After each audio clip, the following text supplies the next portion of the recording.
शिवम, ये हमारी कंपनी के general manager mister Avinash Narayan.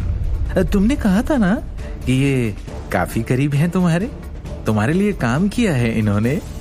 फिर उसने अविनाश को देखकर कहा, I am so sorry mister Narayan, लेकिन ऐसे वैसे लोग आपका नाम यूज करके आपकी बेइज्जती कर रहे हैं।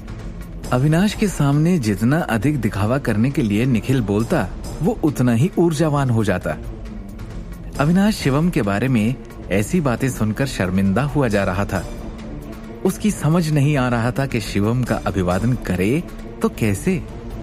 वो तो शिवम को देखकर गाड़ी से उतरा था। उसका सबसे बड़ा ग्राहक होने के नाते वो उसका अभिवादन करना चाहता था।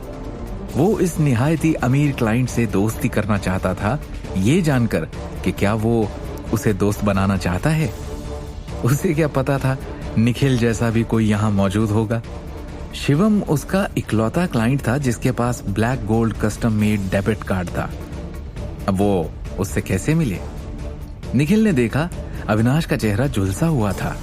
उसने तुरंत गर्व से कहा, शिवम, तुम भी तो कुछ बात करो मिस्टर नारायण से। आखिर इन्होंने तुम्हारे लिए काम किया है। क्या हुआ, देंगे तो हाँक दी, अब शर्म आ रही है क्योंकि मिस्टर नारायण तुमसे नाराज हो गए हैं। थोड़ा रुककर शिवम को घूरते हुए उसके सामने हल्का झुक के उसने कहा, तुम्हें नहीं लगता तुम्हें इनसे माफी मांगनी चाहिए? गुस्से से अविनाश के माथे की नसें तन गई। शिवम जैसे भाग्य के देवता को वो नाराज कैसे कर सकता था? उसका क्रोध कैसे सहन कर सकता था? आखिर वो निखिल पर चिल्लाया, बस करो, बहुत हो गया। मिस्टर नारायण, मैं वो निखिल अविनाश की डांट सुनकर चौंक गया। वो नहीं जानता था कि क्या हो रहा है, लेकिन उसने अविनाश नारायण से इसके बारे में पूछने की हिम्मत नहीं की। उसने बस अपना मुंह बंद कर लिया।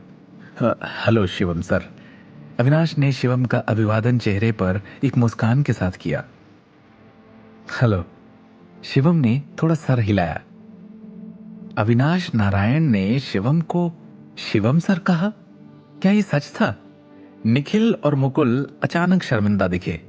उन्हें उम्मीद नहीं थी कि अविनाश नारायण सच में शिवम को जानता है, वो भी इज्जत के साथ। माफ कीजिएगा शिवम सर, ये निखिल शर्मा हमारी कंपनी की एक ब्रांच का मैनेजर है। इसे बड़े लेवल के नियम कायदे नहीं पता। इसकी बातों का बुरा ना माने, अविनाश ने गंभीर अभिव्यक्ति के साथ कहा।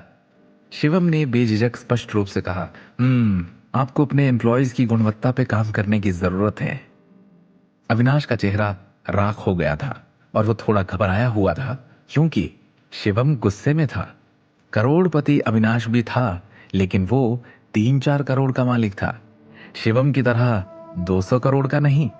इसलिए वो शिवम को नाराज करने का जोखिम नहीं उठा सकता था। पिछली बार भी उसे इस बात का डर था कि वो भविष्य में कहीं फिर से अनजाने में उसे नाराज न कर दे। इसलिए उससे व्यक्तिगत रूप से माफी मांगने उसके ऑफिस आ पहुंचा था। शिवम सर, प्लीज माफ कर दीजिए, इसे एक दुर्घटना समझकर भूल जाइए। इस बात के कारण आप मुझसे मुंह मत मोड़िएगा। हमारी स्टार रियल एस्टेट कंपनी निश्चित रूप से एम्प्लॉयज की एक उच्च शिक्षित टीम है। बोलते हुए अविनाश के माथे से पसीना निकल आया। मिस्टर नारायण, मेरी समझ में नहीं आ रहा है कि आप इस लूजर को इतनी इज्जत क्यों दे रहे हैं? निखिल ने पूछा। उसे समझ में नहीं आ रहा था कि शिवम ऐसी कौन सी बड़ी तोप है जो अविनाश नारायण जैसा आदमी उससे माफी मांग रहा है। निखिल शर्मा, बस करो अब। अविनाश ने निखिल को ठंड से देखा। मैं तुम्हारे बिहेवियर को लेकर काफी चिंतित हूं। तुम कंपनी का रेपुटेशन खराब कर रहे हो। मैं तुम्हें अभी नौकरी से निकालता हूं। ऑफिशियल मेल तुम्हें मिल जाएगा। आज से हमारी ब्रांच को तुम्हारी कोई जरूरत नहीं है। मैं अभी के अभी अपने सेक्रेटरी से बात करके तुम्हें एम्प्लॉयज लिस्ट से हटवाता हूं।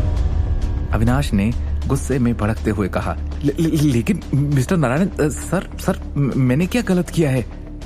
निखिल ने घबराते हुए कहा। उसका चेहरा फक पड़ गया था और पसीने छूट गए। अविनाश ने निखिल को ठंड से देखा और गंभीरता से कहा, तुमने क्या गलत किया है? मेरे साथ बकवास मत करो। तुम्हें निकाल दिया गया है। ब्रांच मैनेजर थे ना तुम? गाड़ी की चाबी अभी निकालो। और हाँ, कंपनी ने तुम्हें वाटर गार्डन वाला फ्लैट भी यूज करने के लिए दिया है ना? मुझे उस फ्लैट की चाबी भी दो। फ्लैट की चाबी देने के नाम पे निखिल की हालत खराब हो गई। सर, अविनाश सर, ये आप क्या कर रहे हैं? तुम मेरे फैसले पर सवाल उठा रहे हो? अविनाश ने भावहीन चेहरे के साथ कहा। एक मामूली ब्रांच मैनेजर हो और इतनी हिम्मत? तुम मुझे कार की चाबी नहीं देना चाहते? क्या वो कार तुम्हारी है? हैसियत है तुम्हारी? अविनाश ने गुस्से से कहा। आगे की कहानी जानने के लिए देखिए अगला एपिसोड सिर्फ पॉकेट एफएम के यूट्यूब चैनल पर और शिवम द हिडन वॉरियर के सारे एपिसोड्स को सुनने के लिए डिस्क्रिप्शन में दी लिंक से डाउनलोड करें पॉकेट एफएम ऐप।